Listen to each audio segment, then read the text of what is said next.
Então, gente, está aqui agora a nossa querida Isabela, nossa assistente aqui é a Isabela, né?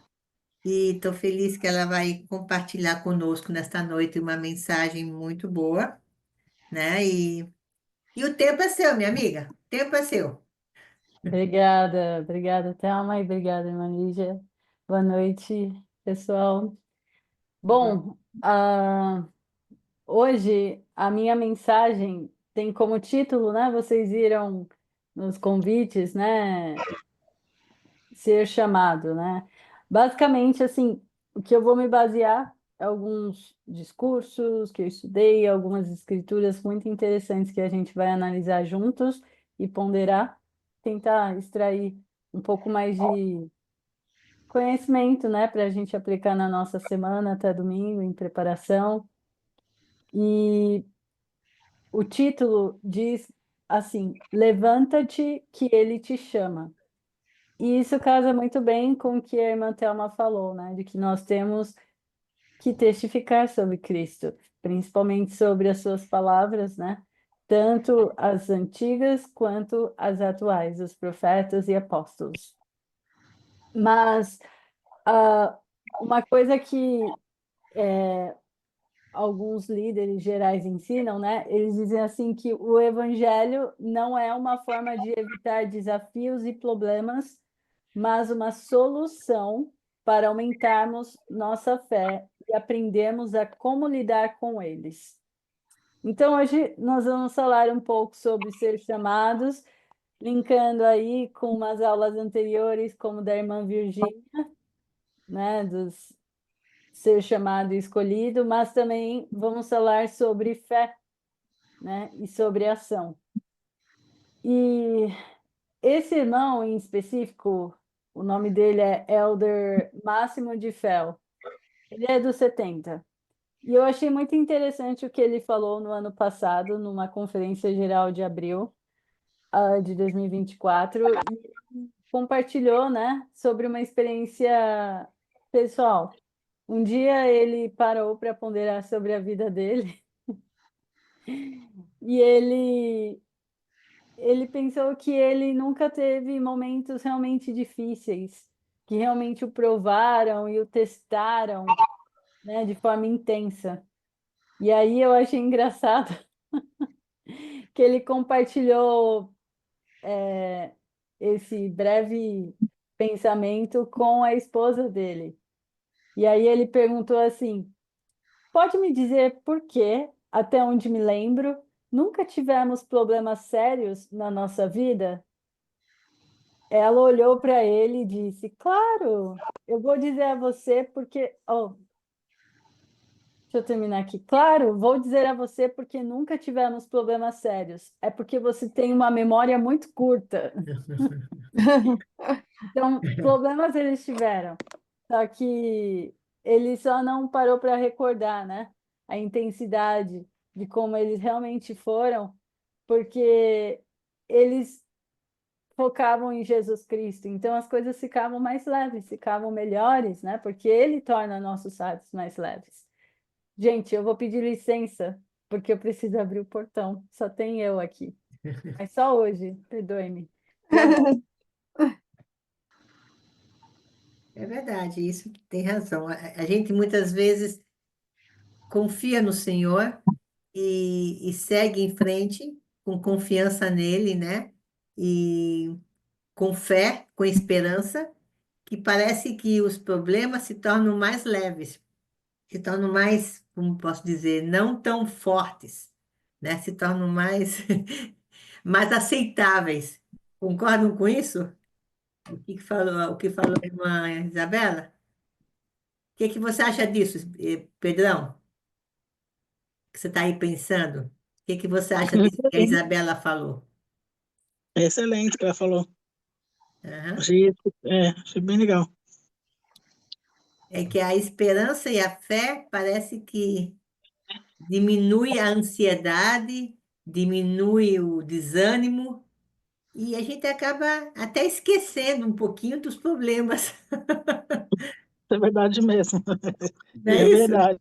Porque a esperança também dá um conforto para a A gente, né? esperança dá um conforto, exatamente. A esperança dá um conforto. Ou quando você também, como você estava falando, a gente estava falando outro dia, né, Diva? Quando a gente está a serviço de Deus, a gente até esquece dos nossos próprios problemas, né? E, é, Porque se você está em serviço de ajudar outros, você não está lá só encucada com o seu problema, mas você está tentando Lígia, ajudar outras pessoas. Sim, Snyder. Lígia, eu penso assim que quando nós não focamos somente nos nossos problemas, nas nossas dificuldades, a gente tem condições de passar por esses problemas de uma melhor forma, quando a gente pensa que somos bilhões de pessoas na Terra e que todo mundo vai um dia passar por algum tipo de problema, por alguma adversidade, por alguma dor, por alguma perda, por algum, seja ela qual for o trabalho, um ente querido, um animalzinho de estimação, enfim, quando a gente foca, a gente tira o foco somente de nós e a gente pensa que eh, existem milhões e milhões de problemas, até muito maiores do que aqueles que às vezes a gente está vivendo. Então, eu acho que aí o nosso fardo, ele se torna um pouco mais leve. A gente não pode ser egoísta o bastante para só pensar nos nossos problemas, nas nossas dificuldades, nas nossas dores. A gente tem que pensar no nosso próximo, pensar que tem pessoas que naquele momento que às vezes a gente está achando que, nossa, estamos vivendo o pior momento, tem pessoas vivendo coisas muito piores, às vezes, que as nossas. Então, a gente Exatamente. precisa tirar o foco um pouco de cima de nós, quando a gente tem algum problema, e pensar que outras pessoas estão aí, às vezes, passando por dificuldades bem maiores. Naquele momento, né? Naquele Verdade. Naquele momento. momento, exatamente. Naquele momento. Verdade. Isso é Eu, verdade. eu sou igual esse irmão aí, o Defeio aí. O nome dele é muito engraçado, né? Eu penso a mesma coisa. Eu penso assim, nossa, eu não tenho problemas. Eu sou tão abençoada, ou eu não vejo as dificuldades como problemas. Porque Exatamente. ninguém vai ter uma vida perfeita. Todo mundo vai ter alguma coisa. Então, eu penso assim, nossa, eu tenho uma vida tão boa, né? Exatamente.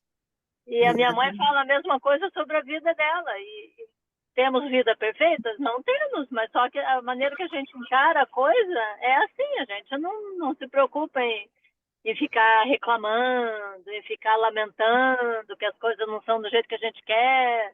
Não é assim, né?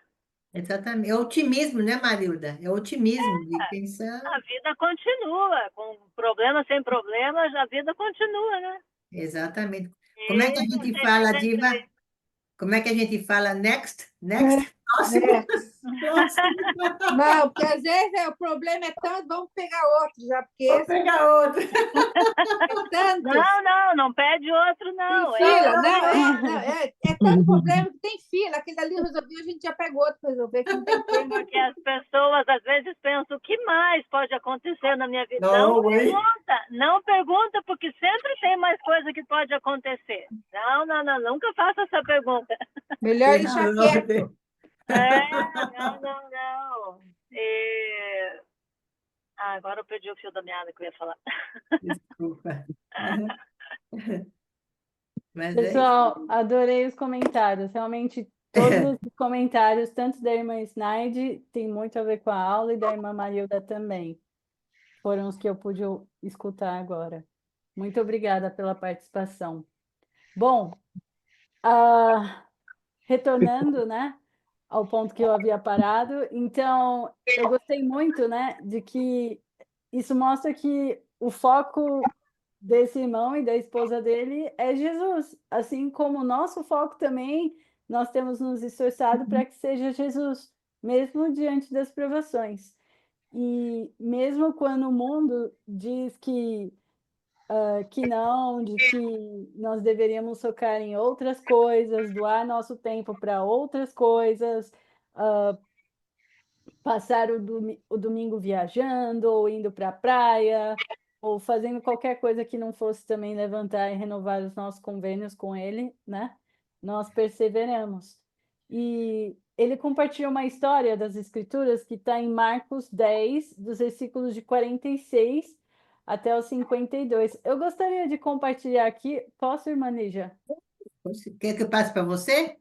o Sim, posting? Ah, por ok. favor. Deixa eu passar. Ah, Isabela. Ok. Ok, obrigada. Ah, ok. Estão vendo a minha tela? Sim. Então, Eu tô. Sim. o Pedrão aí.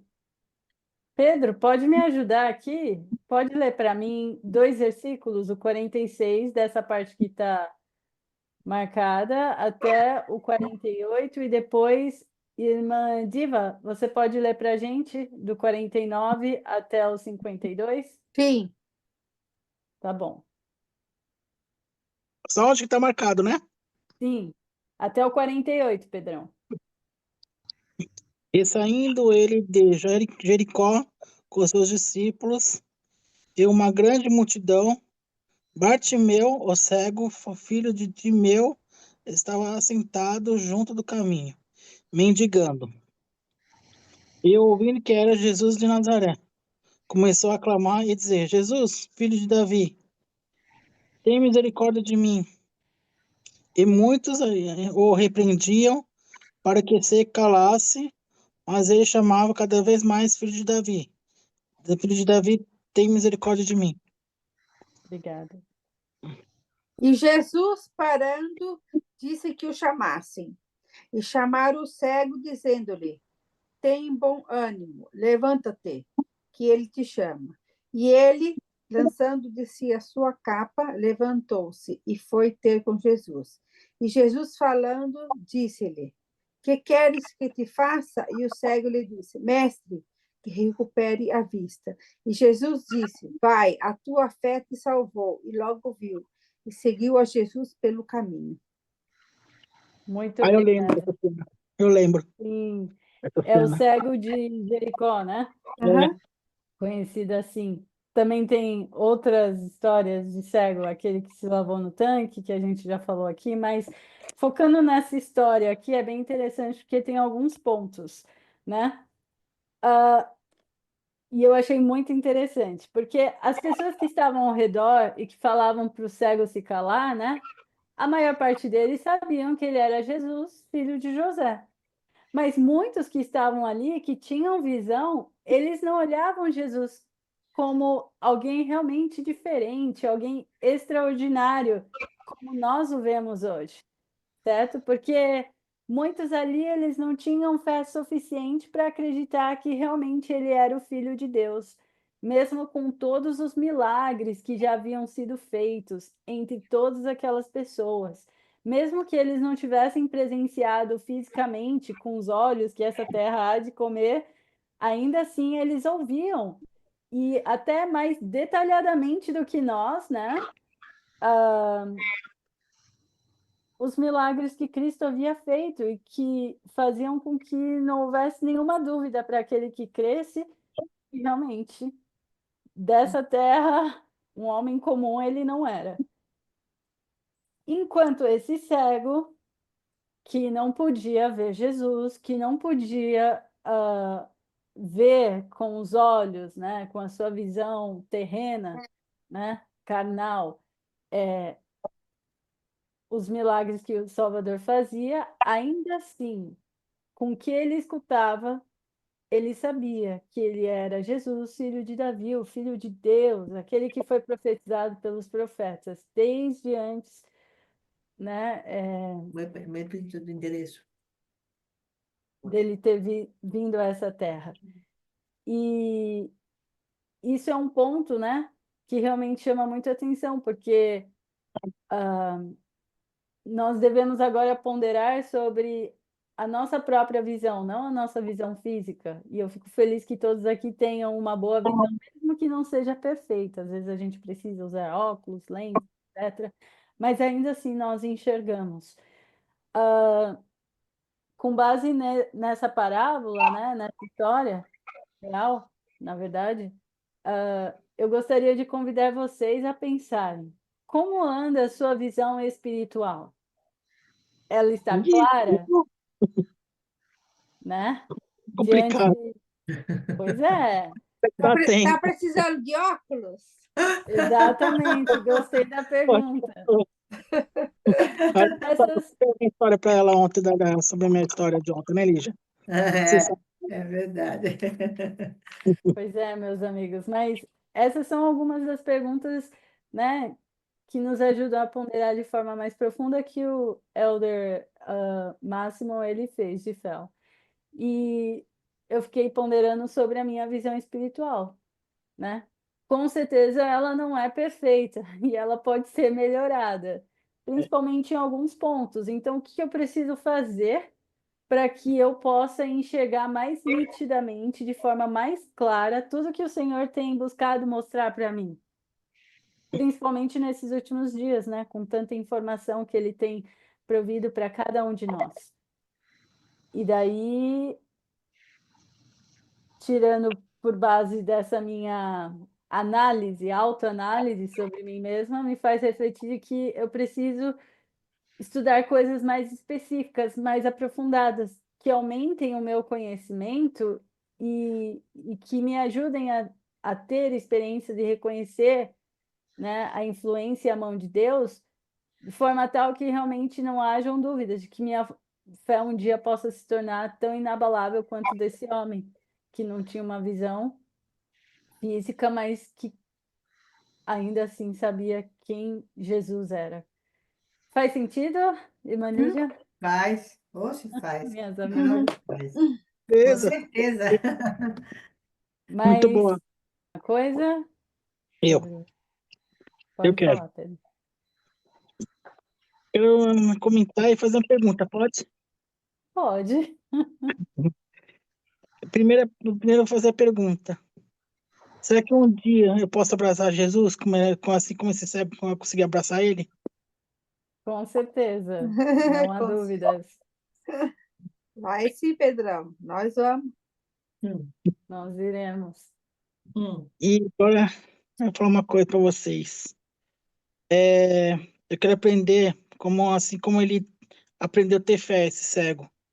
Será que um dia eu vou aprender a ser que nem esse cego fez, ter fé? Você já tem, né? Só tem que continuar alimentando, né? Um pouquinho a cada dia, linha sobre linha, preceito sobre preceito. E daí você vai ter uma fé inabalável, que já não vai ser mais fé, né? Você já vai saber em todas as tuas forças e todo o teu coração sobre os mistérios de Deus, né? Que têm sido revelados a nós. Mas muito obrigado, viu, Pedrão?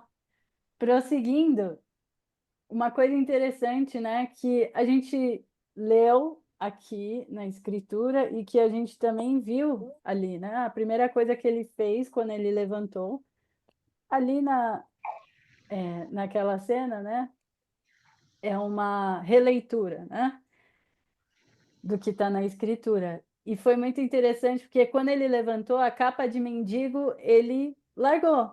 E a câmera até focou nisso, né? De que ele se levantou e de que a capa caiu no chão, né? Porque ele mesmo que jogou, despiu daquela capa.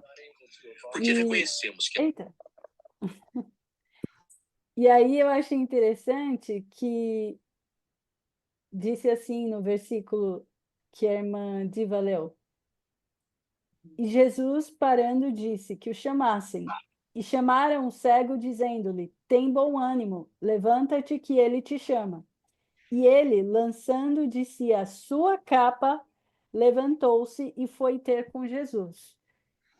E daí, linkando essa parte com um comentário também da irmã Snide, que eu achei muito interessante, de que quando nós passamos por provações, por mais difíceis que sejam, né, basicamente isso que ela disse, que nós também não temos que ficar nos lamentando, nos vitimizando, digamos assim, né? Nos pondo em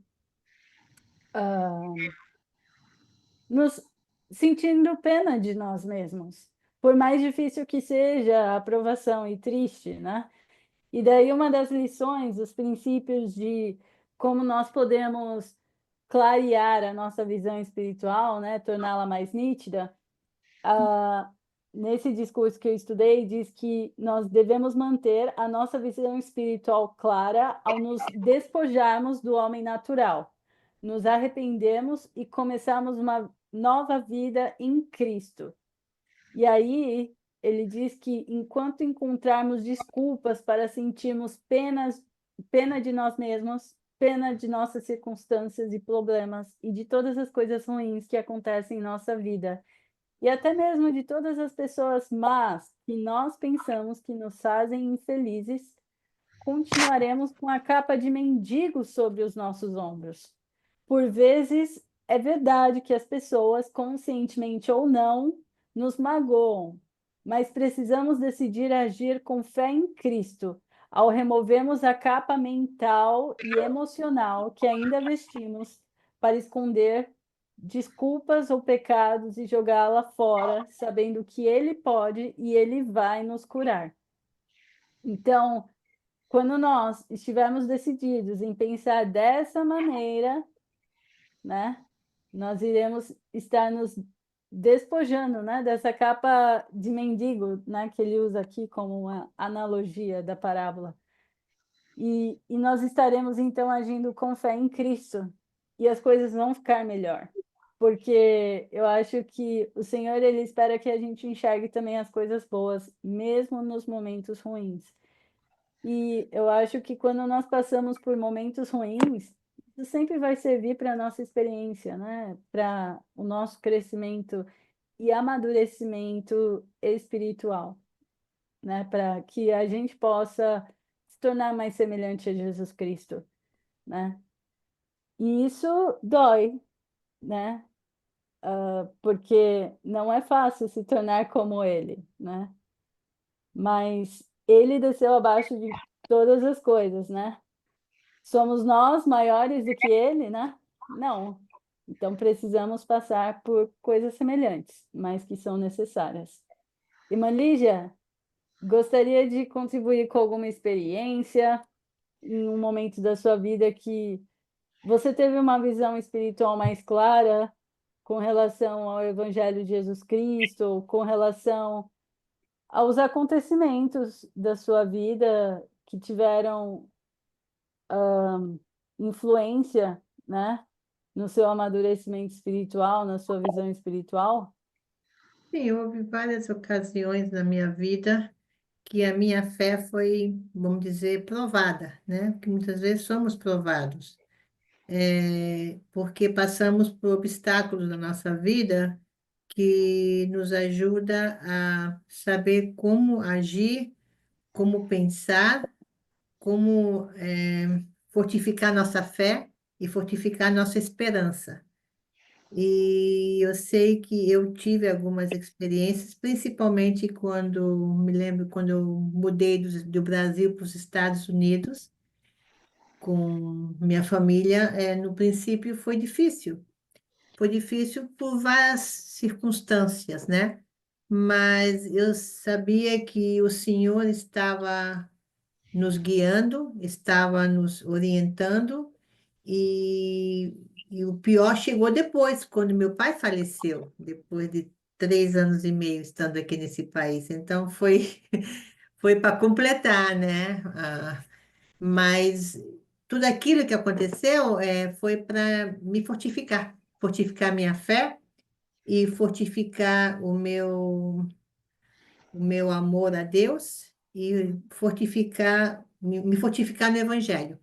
Então, muitas vezes temos que passar por algumas situações, algumas mudanças, algo que sucede na nossa vida, para que nós possamos realmente ver a grandeza da mão do Pai Celestial em nossas vidas. E Ele trabalha de uma maneira, como dizem, né, como a gente sempre fala, de uma maneira extraordinária mesmo, porque ele realmente é um Deus de amor e é um Deus de misericórdia. E ele sabe que temos que passar por algumas situações, algumas mudanças, algumas situações até algumas vezes tristes, né, de perder um ente querido, outras coisas, para a gente aprender. E eu creio que isso foi que fortificou a minha fé e minha confiança no Evangelho. E isso é algo de vida, né? Porque a gente vai aprendendo. Não é porque a gente está na igreja e conhecemos o Evangelho que nós somos perfeitos e sabemos de tudo. Não, isso é mentira. Nós aprendemos dia a dia com os obstáculos que a gente supera, a gente aprende. E Nossa, aprende no tapa, muitas vezes. A gente aprende no tapa, de acordo com as situações. Mas aí a gente fortifica e sabe que o Senhor está do nosso lado para nos ajudar, nos guiar e nos orientar. E isso realmente fortificou o meu amor a Deus e posso dizer que eu o amo de todo o meu coração, porque eu sei que Ele é um Deus de amor. Isso eu posso testificar, que Ele é um Deus de amor. Ele é um Deus de misericórdia. assim. E é isso que eu Muito quero deixar em obrigada. nome de Jesus Cristo. Amém. Amém. Amém. Obrigada por compartilhar o seu testemunho. Mas é verdade, né? É, nós conhecemos Jesus Cristo e nós estamos o conhecendo a cada dia mais, né? Nos aprofundando nesse conhecimento à medida que a gente realmente decide, independente das circunstâncias e das nossas limitações, né? Sejam elas físicas, emocionais e espirituais, continuar fiéis, né? Ao que nós acreditamos ser verdade e, e assim a gente não dá, né, ouvido às vozes do mundo e nem às vozes das dificuldades, que às vezes podem nos limitar e nos deixar stuck, né, presos, né, ou Nós temos, transgredir. desculpa, Isabel, nós temos um exemplo seu, que você estava voltando de uma viagem de 2 meses, 3 meses fora, de um curso, de tantas, né, tantas coisas que você pôde aprender e teve tanta emoção, e na volta seu pai faleceu. Então, foi duro, duro, né? Você não Sim, esperava por isso, né? Então, isso eu me lembro de você porque foi mais ou menos as mesmas coisas que eu passei, né? Mas é verdade. É, são circunstâncias da vida, né? Quando a gente Isabela, menos espera. oi, Maisnite. tudo bem com você? Tudo, e você? Tá, vamos Obrigada por indo. estar. Ô, Isabela, eu penso assim, que o Senhor, ele nunca vai nos dar um fardo maior do que as nossas costas possam carregar. Verdade. Então, uma ocasião eu fiquei com uma irmã, lá na minha antiga estaca, uma irmã que sofreu um acidente. Estava indo para um casamento, ela, o marido era militar e 2 filhinhos pequenos. E essa irmã sofreu, eles sofreram um acidente. Um homem dormiu no volante e veio para cima deles Não, e foi um acidente feio. Ela se quebrou muito e ela sempre foi uma mulher, uma irmã muito vaidosa. E ela se quebrou todinha, sabe? Quebrou perna, teve que fazer, colocar enxerto, colocar platina, enfim. Mas a família dela sobreviveu. Aí um dia a família dela estava pedindo pessoas que pudessem, né, dentro da estaca, ficarem com ela no hospital, porque estava sendo bem desgastante para a família ficar todos os dias com ela. E eu me prontifiquei a ficar com ela uma noite no hospital. Ficar com ela para. Ela tinha, lógico, o atendimento dos enfermeiros e tal, mas eu fiquei para ajudá-la. E olha, ela murmurou a noite inteira. Para mim, ela assim, ela murmurou tudo que você pode imaginar, que o marido era pobre, que o marido dela não dava uma condição de vida para ela que ela queria. Olha, ela falou tanta coisa, tanta coisa, tanta coisa. Eu disse para ela, irmã, você precisa se acalmar e fazer uma coisa que você não está fazendo. Agradecer ao Pai Celestial e ao seu Filho Jesus Cristo pela sua vida e principalmente pela vida do seu esposo e das suas 2 meninos. Os meninos tinham assim 5, 6 anos, pelos seus 2 filhos. Olha, irmã, que coisa triste seria se hoje você tivesse aqui no hospital como você está e você tivesse a notícia que o seu esposo e os seus 2 filhos tinham morrido. O que seria a vida para você? Então você precisa ponderar um pouquinho nesse momento que você está passando. Eu sei que é dificuldade, dói, dores, cirurgias, mas você tem que ser grata. Tá faltando gratidão para você. Aí ela reclamou para uma enfermeira. Reclamou para a enfermeira falou para ela. A enfermeira nem tinha ouvido a nossa conversa. A enfermeira falou assim para ela: filha, Deus não dá o fardo. Ainda ela usou um termo bem lá do interior, caipira. Filha, Deus não dá o peso maior do que a sua cacunda. Cacunda quer dizer, bem simples, vamos dizer assim, em caipirês, quer dizer costas. Então, o caipira lá do interiorzão mesmo, ele fala cacunda. Deus não dá um peso maior do que sua cacunda pode carregar. E eu guardei aquelas palavras daquela enfermeira, tantos anos atrás faz isso, e eu penso sempre assim, que o Senhor nunca vai dar um peso maior do que as nossas costas podem carregar e levar. Então a gente precisa saber que esse é um tempo de nós passarmos por alegrias, passarmos por tristezas, por perdas e muitas outras coisas que é todas para o nosso aprendizado, porque nós somos seres espirituais que estamos vivendo experiências mortais. Verdade. Obrigada, irmã, é isso que eu queria compartilhar. Muito obrigada. Que experiência e que ensinamento, né? Realmente falou tudo, já finalizou a aula aqui, muito espiritual. Eu também testifico, assim como a irmã Snyder, de que o Senhor não nos dá fardos maiores do que nós podemos, né? Estar carregando sobre nossos ombros. E de que ainda assim, por mais pesados que eles sejam, né? E um tanto complicados às vezes, o Salvador ele vai estar carregando o nosso jugo ao lado, né? Ao lado de nós. E aí as coisas vão se tornar mais leves, mas nós precisamos focar em Jesus, porque ele nos chama, né? Como diz o título da aula. Levanta-te, né? Erga-se com a tua fé, né?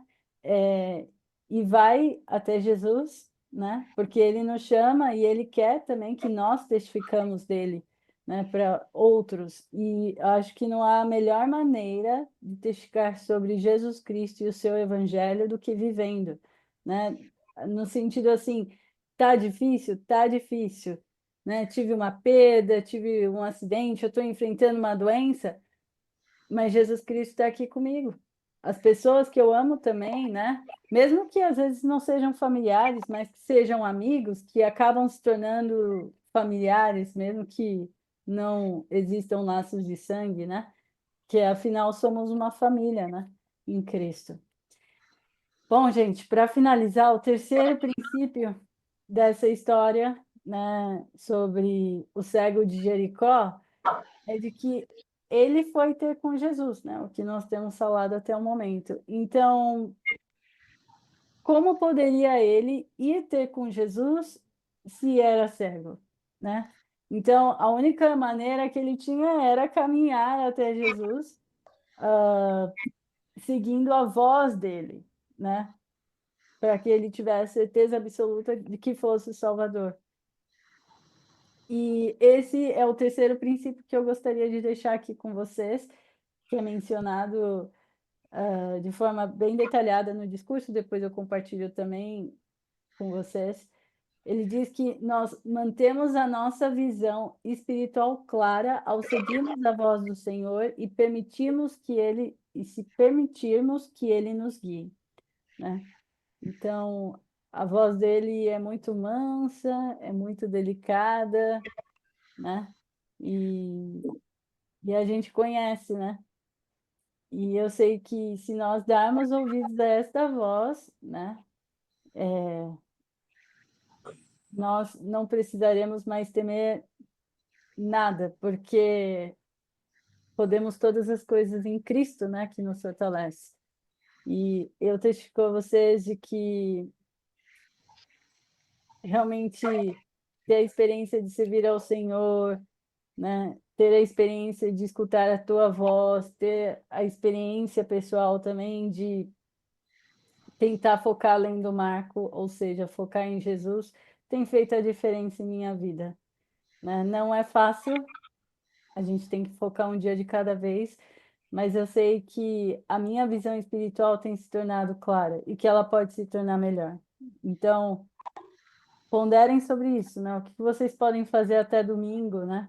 Para que a sua visão espiritual esteja mais clara, para que você se prepare para renovar os convênios com Deus e Jesus Cristo. Que é com ele que você vai renovar os seus convênios batismais, né? Tomar sobre si o nome de Cristo, recordá-lo sempre e guardar os mandamentos que ele nos deu, né? Para que a gente tenha sempre conosco o teu Espírito. Então, como que nós podemos fazer isso? Então, clareiem a sua visão espiritual e vocês vão olhar além do Marco, né? Além do que vocês podem ver agora. Em nome de Jesus Cristo, amém. Amém. Muito linda a mensagem, Isabela, muito edificante. E uma coisa também que você ensinou hoje é que se nós sabemos que o Senhor é um Deus de amor, como, né, você está falando sobre, ele curou o cego. Ele curou o cego por amor, né? Então nós temos que aprender a ser mais gratos, como falou a Snyder dessa experiência que ela teve com essa irmã, né? Então a gratidão nos faz uma mudança de coração muito grande em nossas vidas, porque a gratidão faz com que nós possamos enxergar a mão do Senhor nas nossas vidas, todos os dias. E não é só para agradecer por acontecer algo grande, não. Agradecer as pequenas coisas. As pequenas coisas podemos agradecer. E isso nos faz pessoas melhores. A gratidão é agradecer, passar o dia agradecendo. Agradecer mais do que pedir. Então, eu acho que isso realmente nos ajuda a levantar e a seguir firmes e inconstantes nesta grande batalha, nessa grande obra.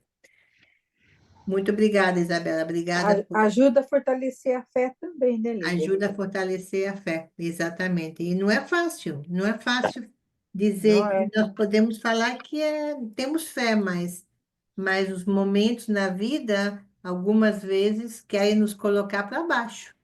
E nós temos que permanecer fortes, firmes no Senhor.